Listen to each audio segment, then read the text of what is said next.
So, welcome. We are going to talk about CSR and business ethics, and we will focus our attention for the time being on the first unit. So, that is what it is, and I hope you can see the full screen. Please confirm. Yes, ma'am. Is the slide moving? Yes. Okay, thank you. So last time we identified that there are issues and there are issues with respect to corporate conduct. But at the same time, you would recall that even before the Companies Act 2013, with the specific provision of Section 135 came up, which mandated that a certain class of companies will undertake corporate social responsibility. India had the tradition of doing good for people, whether it is the traditional groups like Bajaj or whether it is the new entities such as Ambani and Reliance Group. They've all been doing good for the society in some way or the other. But the important segment of the corporate history of India is the milestone of Companies Act 2013, which made it mandatory for some companies. And which are those companies?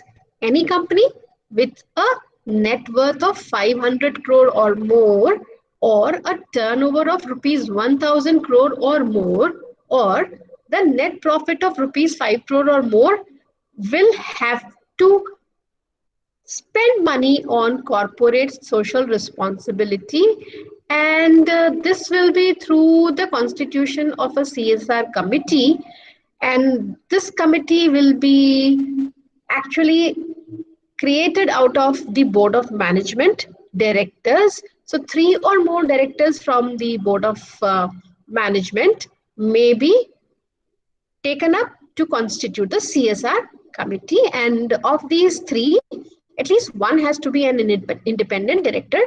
And every year you have to disclose the report of this board in your relevant documents. So this is just to give you an idea about the fact as to how Companies Act 2013, Section 135 makes it mandatory for a class of companies. And we have already defined as to which are these companies and how much is to be spent. So 2% of the last 3 years net profit has to be spent.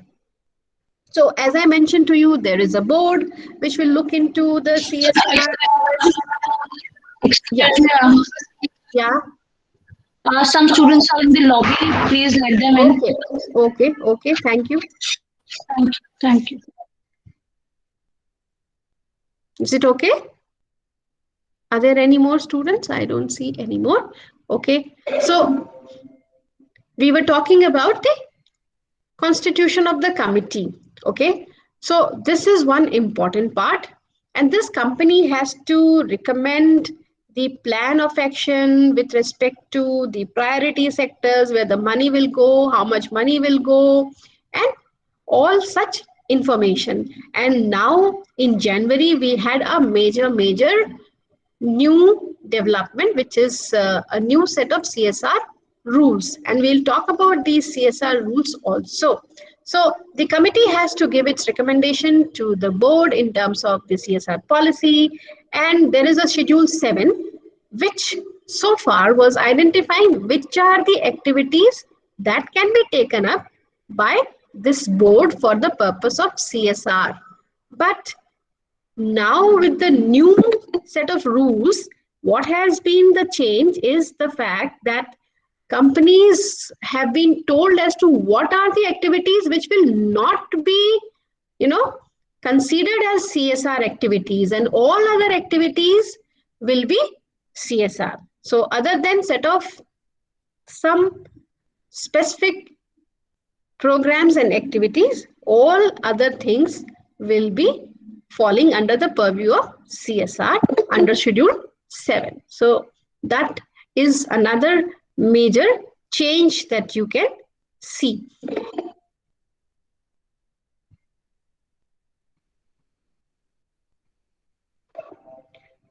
So it is the job of the CSR committee to monitor the program and the activities to get it disclosed in the annual reports and the website of the company.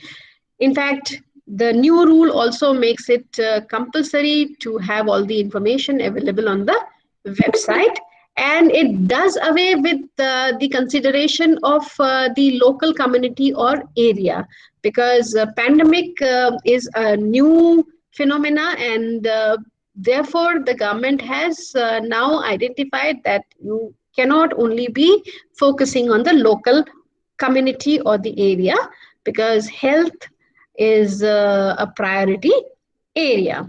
And talking about health, I hope that those of you who have your parents above the age of 60 are voluntarily registering for the COVID vaccine. Okay, so you can see over here that this is the current state of affair. And as I mentioned to you earlier, that at least 2% of the average net profit made during the 3 years preceding the financial year has to be spent on CSR activity. And in case a company is not able to spend the requisite amount of money, then it has to disclose it in the annual reports. Now, again, if you are not able to do so, please explain, and that should be recorded in the annual report. So that becomes kind of a deterrent not to hold back on spending the money earmarked for CSR. Okay, but as per the new rule which has come up, now it is important that you spend. If you are not spending, then you have to put it in some fund which is meant for the activities beneficial for the general society. So I mentioned to you about Schedule 7 and some of the activities that it identifies as the priority CSR activities. So whether it is about eradication of hunger and poverty, promotion of education, gender equality, empowerment of women, all of these are important activities under Schedule 7, but then it also is about the welfare of the future generation, our children, their mortality and maternal health, because if mother is healthy, then the children will also be healthy. And combating human diseases such as malaria, environmental sustainability projects can be undertaken, and skill development initiatives. By the way, I believe all of you attended that skill uh, council activity that we had on Saturday, and I hope that it was useful. And another important thing is that a company can spend money on Prime Minister's National Relief Fund or any other fund which is set up by the central government or the state government for the purpose of providing some or the other benefit to the marginalized section, and provide the welfare to sections such as scheduled caste, tribes, and other backward areas, including the minority and women. So this is just to give you that focus of the CSR effort. But there are different points of view, and one view is that CSR is actually an additional burden on the company, and it is like a cost to the company. To that, in a way you can now say that it's a kind of new tax. Okay, because earlier you just had to explain that why you are not able to spend the money on CSR activity as per the provisions of the act. But with the new change that has come up on 22nd January 2021, now the company has to make that investment. And if it is not able to make that investment, either it will go for the next year, or it has to be spent with respect to some other trust or such a public institution which is involved in CSR activity. So therefore now it has become kind of a compulsory tax which is to be paid by the companies. So this is the new development, and let us see how the corporate India responds to it, because there is a larger section of the business community which is comprising of the small and medium enterprises. So there is a conservative estimate that 70% of India's business is conducted by these small and medium enterprises. And in case they are earning a profit of 5 crore or more, they have to spend 2% of the average 3 years profit, net profit, on CSR activity. Okay, so that is a cess that they have to pay. So how they will be able to do it? Then there is a cost of monitoring, there is a cost of reporting, compliance. Reports have to be prepared, and then as per the new provision, even the if you are spending 1 crore or more, then you have to create an audit committee, which will it can be an independent entity, and it will actually make an impact assessment study and report it. So all of these, they add to the kind of activities which corporate India is already doing. And also there is this issue of compliance and documentation of the compliance. So these are the additional points of deliberation and discussion, and let's see what is the response of the corporate India. Any questions so far? Now, what are the benefits that the company may get from CSR? So, whenever we talk about some of the companies that we admire, we talk about Tata Group. And I think we discussed earlier also that we revere the Tata Group because of the distinct engagement with the stakeholder that it has, and how it has been able to spend and also undertake activities which are for the general good of the society. So it has been able to create the right kind of reputation and image, and so this will help in strengthening its public relations. We have seen as to how, in spite of the Neera Radia scandal, the group has not had any major disadvantage when it comes to its reputation and image. And also, when you are considered good by your stakeholders, you are likely to get better, easier access to loan. You can raise fund from the market, and you also have the opportunity for cause marketing. So all of this helps the company. Now let me check if there are any other students who would like to join. So 27 students have joined, and nobody is waiting. So I mentioned to you about the January 22 rules. So before I will actually take you further into the CSR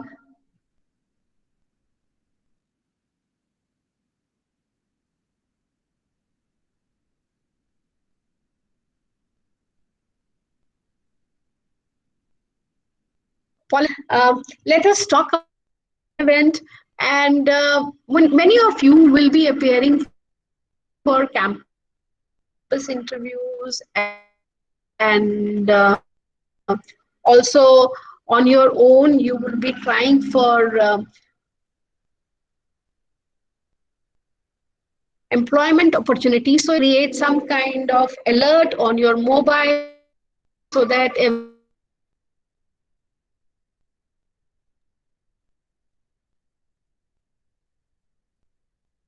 is aware of CSR regulatory framework that we are still focusing on.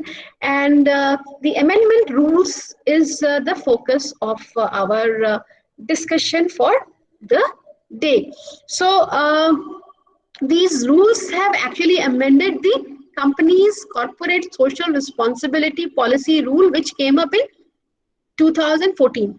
Remember, in 2013, the CSR legislative framework came up in the form of Companies Act 2013, Section 135. Okay, but then how to actually undertake these activities, what will be the implementation process, all that was actually defined in the rules of conduct which came up in the year 2014. So now there are certain changes. So we will focus on those changes. In case you have the traditional examination, end term examination, which will not be the MCQ based examination, then this can be an important question as to how the current 2021 rules have changed the existing CSR regulatory framework. Okay, so number one, they will have to, all organizations which have to mandatorily commit themselves to CSR have to register themselves with the government, that is the central government, from April 1, 2021. And they have to fill a form on the Ministry of Corporate Affairs portal. And this is form CSR 1. And this form will have to be signed and submitted electronically by the company, and it will be verified digitally. So there is a bit of digital governance being seen into prominence. And we have already seen which are the companies which classify for mandatory spending on CSR. So can anyone just let me know as to what are the three important criteria? What are the three class of companies which have to spend money on CSR?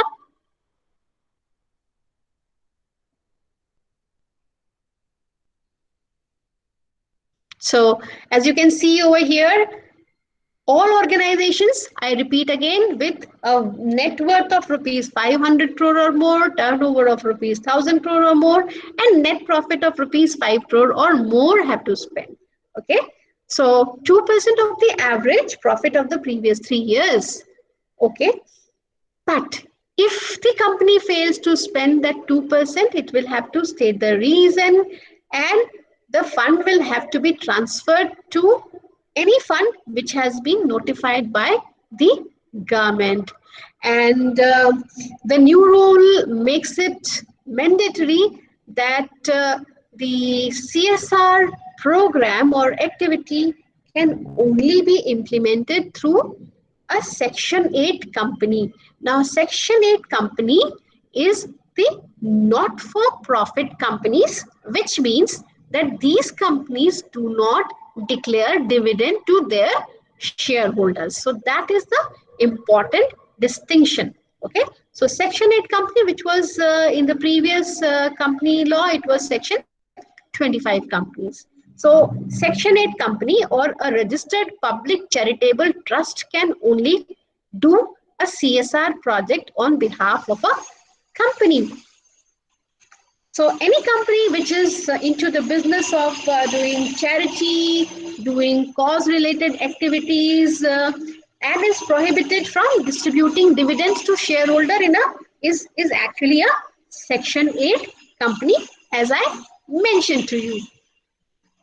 Okay, so we are still talking about the CSR rules, and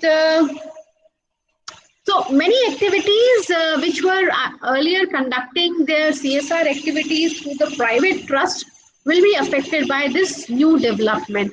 So with this new change, what will happen is that all the private trust which the companies had created since 2013-14 will have to be converted to registered public trust.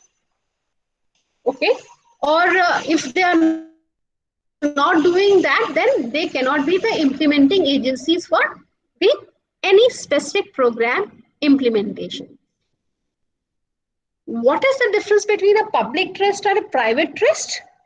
A public trust is a society which is governed and regulated by any of the respective state governments, whereas the private trust is for the benefit of one or more person. And the relevant regulatory provision in India is the Indian Trust Act 1882. So many of our Indian companies were doing their CSR program through their own private trust. And now, because the new rules have come, so the private trust have to be converted into registered public trust. That means their activities will now be focusing on the benefit of the larger society. So here you can see as to what is a trust. So basically, it's a relationship between the settler, that means somebody, some entity which owns a property, to another who is called the trustee, which will manage the property for the benefit of someone else. And that someone else will be the beneficiary. It could be any section of the society. But the important point is that the settler must legally transfer the ownership of these assets to the trustees of the asset.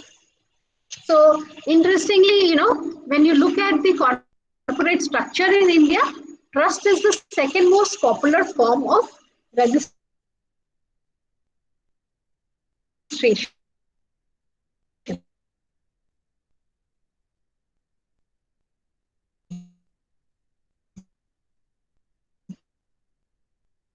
That is the essence of the new rule. Okay.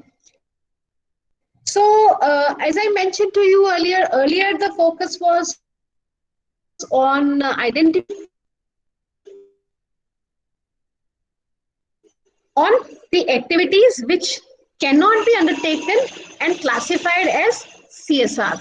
So, just to give you an example, you see, if any company is engaged into an activity such as giving donation to a political party, so far many of the corporates were doing that. So, that cannot be an activity which is corporate social responsibility. Similarly, manifestation in the welfare and benefit of your employees in terms of other legislative benefits to your employees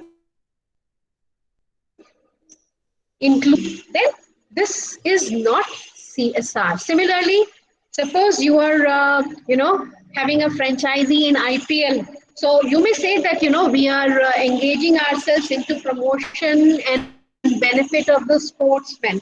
But then, you are engaged in a commercial activity, and your, sponsorship to this particular club basically provides you a marketing benefit, because the live telecast is something which many people are watching, and through that you are in a position to gain some benefit in terms of the goodwill for your organization. So such activities are not the CSR activity. Any marketing activity is per se not a CSR activity, even if it is about a cause that the company is undertaking. So you are advertising and you are saying that the 2 rupee out of whatever we get for the per unit of the sale will go to this trust or this activity. That doesn't mean that this is CSR, because ultimately you are trying to promote your product through cause marketing. Okay. So then the other part of the new rule is that the responsibility of the board of the company is clearly spelled out with respect to implementation of the project.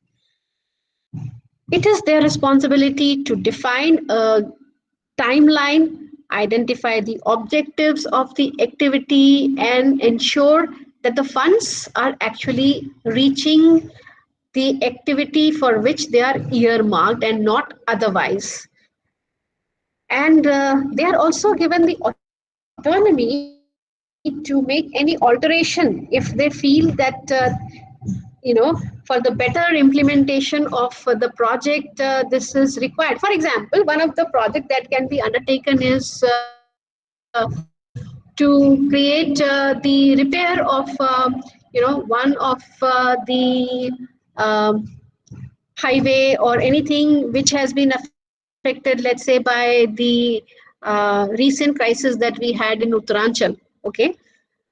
Now, suppose we are already into the identification of such activities as part of our CSR, and the company is located in the hilly terrain of Uttaranchal.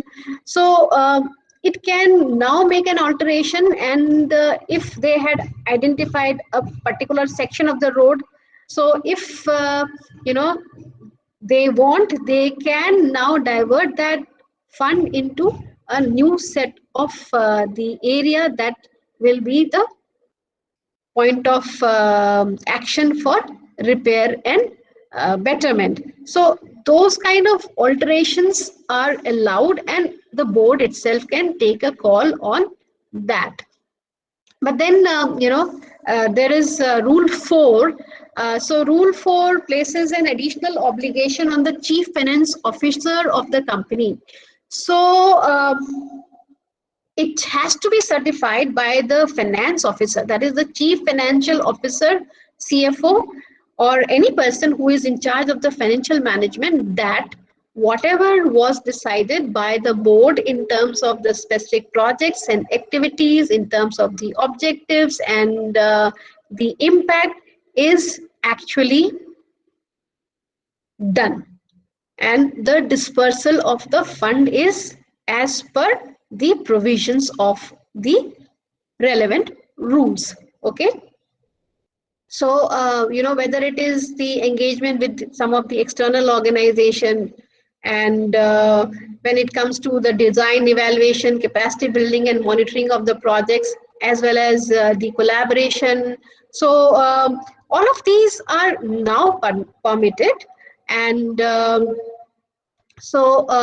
this is when it comes to the new set of rules with respect to CSR, and how the month of January 2021 has been another major uh, you know um, point in the CSR journey of the corporate India. So we were talking about rule 4, now we will talk about rule 5. And we already know that as per rule 5, they have to constitute a committee. And I have already mentioned to you that they will prepare annual action plan, and then that will be again recommended to the board. And in case there is anything that is to be amended or change, this can be done through the recommendation of the CSR committee itself. And this committee has to give a list of approved CSR project, manner of execution, implementation schedule, and utilization of fund, and monitoring and reporting, and any other detail which is relevant for this. So, you know, again, there are overheads. I hope you know what are overheads. Can anyone tell me what are overheads? Indirect cost. Ma'am, maybe indirect Yeah, expenses. Vikas. Okay, such as for any running manufacturing entity, what could be the overheads other than the marketing overheads? So the maintenance in terms of electricity, that is an overhead, isn't it? So suppose you are now creating some kind of CSR project, you will be requiring some people. So they will be spending in terms of their telephone, in terms of internet connectivity, in terms of the office setup, in terms of payments to the different, regulatory agencies. So all that is the overhead. Okay. So it was probably seen that companies are spending a lot on overheads related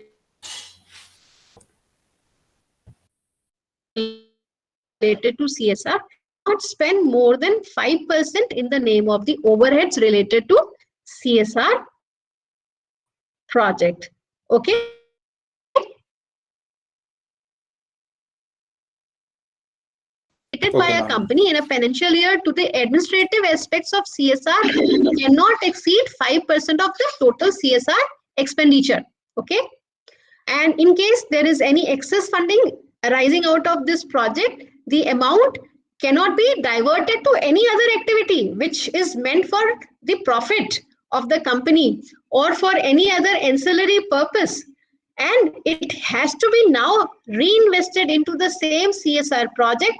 If they are not able to do that, then they have to transfer any amount of unspent money for furtherance of CSR policies and plan of action of the company only, or it has to be transferred to a trust fund which was already there, and now it has been specified that the trust has to be a public trust. So, if you are earning, rather if you are spending more on CSR, more than 2% of the net profit in the last 3 years, then you can also put it aside for the following years, and this can go on for 3 years. But for this, the board has to pass a resolution, and they must then ensure that the excess amount available for set off shall not include the surplus arising out of the CSR activities, if any. Okay. So the company can create capital asset, or it can acquire any of the capital asset, but that will only be for the furtherance of the cause of any of the CSR projects. So something that is created for helping a self-help group, or any other such public authority, or for any not-for-profit Section 8 company. So all that is allowed, and the registered public trust or society which has the objective of doing cause for the larger benefit of the society. And then there is this provision now for the reporting. And so if a company has an average CSR obligation of rupee 10 crore or more, then they are required to have an independent agency who will complete the process by conducting an impact assessment. So what has been the benefit? See, since 2013 companies have started. In fact, in the financial year 2014-15, many companies rather started spending money on CSR activities. So it has been a long journey now. What is the impact? That is also important. Is it only for the sake of doing or showing that the companies are reporting CSR, or is it making a difference to the beneficiary? I don't know whether I mentioned to you or not that Aditya Birla Group has been promoting some of the traditional handlooms of our country.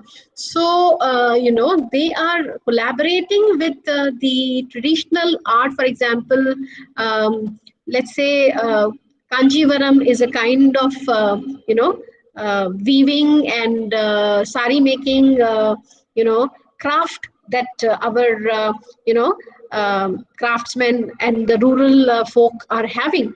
So how to really conserve and how to really help them to do things which are more contemporary. So we have the inbuilt traditional motifs or form of weaving, but at the same time we create a contemporary look to it. So these kind of projects, they are a win-win situation for the so-called weavers as well as the company, because company is involved into many of the textile related operations. So can anyone tell me which are some of the Aditya Birla owned brands in the clothing and textile sector?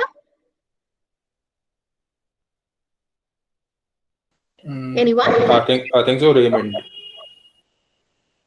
Pardon? Raymond. I think. Okay. Okay. Um, so who is the owner of Raymond? Can you identify? Please Google and find out as to who is the owner of the brand Raymond. Okay. But just to give you some idea, most of you would be using Van Heusen and Louis Philippe. So all of these are, working under the brand of Aditya Birla Group. Okay. So the important thing is that one has to identify if there is any impact of the CSR activity. And the company can book expenditure up to rupees 50 lakh or the 5% of total CSR expenditure, whichever is less, where the expenditure arises from undertaking an impact assessment of the said company. So we were talking about the overheads and the administration of the CSR projects. So it has to be seen in conjunction with that. Okay, so you remember this was the question that I asked last time. What is the relation? Some of you may have joined for the first time today, and I had given you this assignment to watch the movie this Enron, the smartest guys in the room. So I am repeating the question once again. What is the relation of Bethany McLean and Peter Elkin to the movie Enron? And the second question is, when was the movie released? The And I Betty had McLean answered and in Peter the Elder. previous class. Yes, you have already answered the first one. Yeah, who were they? They were The the authors of authors the of the book book. on which this movie is based. This is a documentary movie, and the movie is one of the better ones, I would say, which illustrates as to what can go wrong with a corporate entity and how, brightest of the mind representing Harvard and Yale and other such elite institutions can also succumb to, the promise of good life and greed. So Mahatma Gandhi had said that we have sufficient everything sufficient to fulfill our need, but then um, nothing can actually compensate for the greed that we have. So that is something that we need to focus on. So now we will talk about. So this was. I thought that this is a major change which has happened. So you should know as to what are some of the new legislative measure in terms of the new defined rules for corporate social activity. So this we had taken up last time. What is CSR? CSR is the idea of doing good. And we have already discussed about the ideological myth as to how liberalization, privatization, and globalization leads to the betterment of the society. But what we saw was how there is a vaccine nationalism which has come up, or rather, we call it vaccine capitalism. This is a new phenomena arising out of the COVID pandemic. And so, already the economists are warning that the uneven global vaccine rollout would be much costlier for wealthy countries because there is global movement of people and cargo. So to believe that if you vaccinate one nation, every single citizen in a nation, and then they can be out of the COVID danger, that is a fool's paradise. So this is just to give you some idea about what are the activities we will be talking about in the course. We will be talking about moral values and ethics. What are their definition? What are the different types of values? How values are formed, and what is the relationship of ethics and moral values, and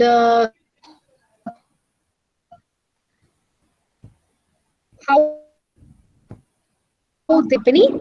We will talk about overview of CSR policy, CSR and sustainability. We'll talk about different stakeholders and how the companies can respond to the CSR, and we will also talk about the challenges of environment. So, what are the principles of environmental ethics? And we will also be talking about regulatory framework with respect to CSR at the global level. Okay, so far I have just given you a snapshot of what is the CSR regulatory provision in India in terms of our policy and the rule framework, but we will also be talking about some of the other globally acceptable CSR reporting formats and also about some of the conventions. So let's talk about the definition. Now that I have talked about the international agencies and how they respond to this cause of corporate social responsibility. So World Business Council for Sustainable Development has defined CSR, and they say that CSR is the continuing commitment by business to behave ethically and contribute to economic development while improving quality of life of the workforce and their families, as well as of the local community and society at large. So this is the prominent definition of corporate social responsibility given by World Business Council for Sustainable Development.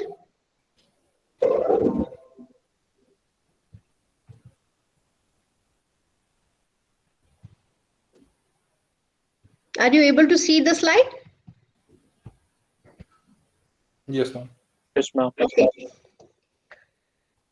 So now I will give you a counter argument, and that counter argument is that why should companies actually spend money on corporate social responsibility?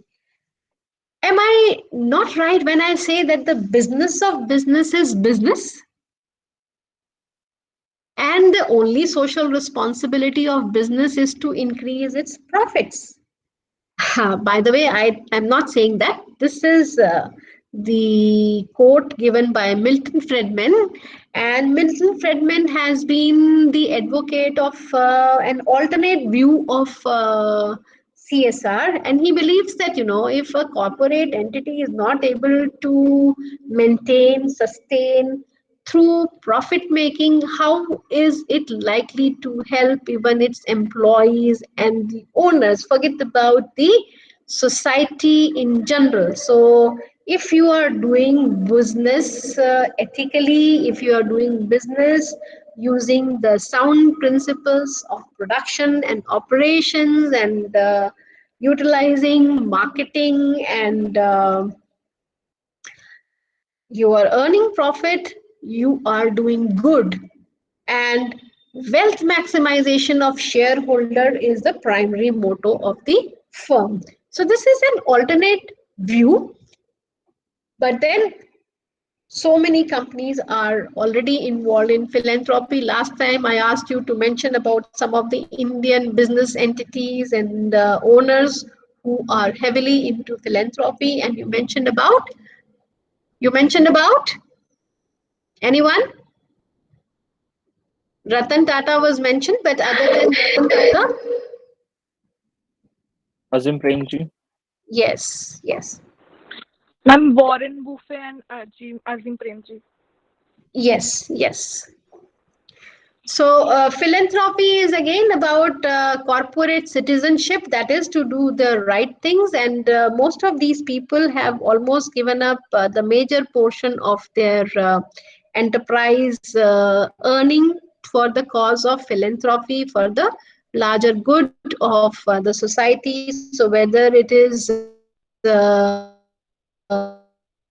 people like Bill Gates, or whether it is some of the contemporary people such as Mark Zuckerberg, they are all heavily investing into philanthropy.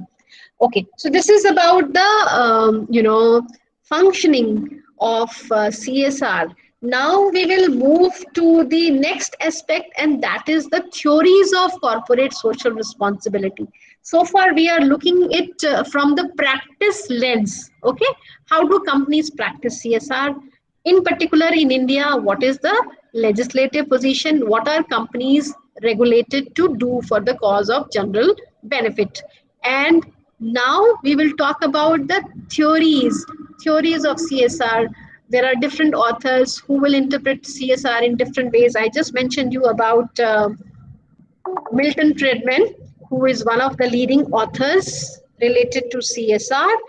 And other than him, there are others. So we will talk about Freeman and his stakeholder approach. We'll talk about the triple bottom line. We'll talk about the Carroll's CSR pyramid and other things. But I think that all we will do when we meet the next time. And for today, I think we will stop.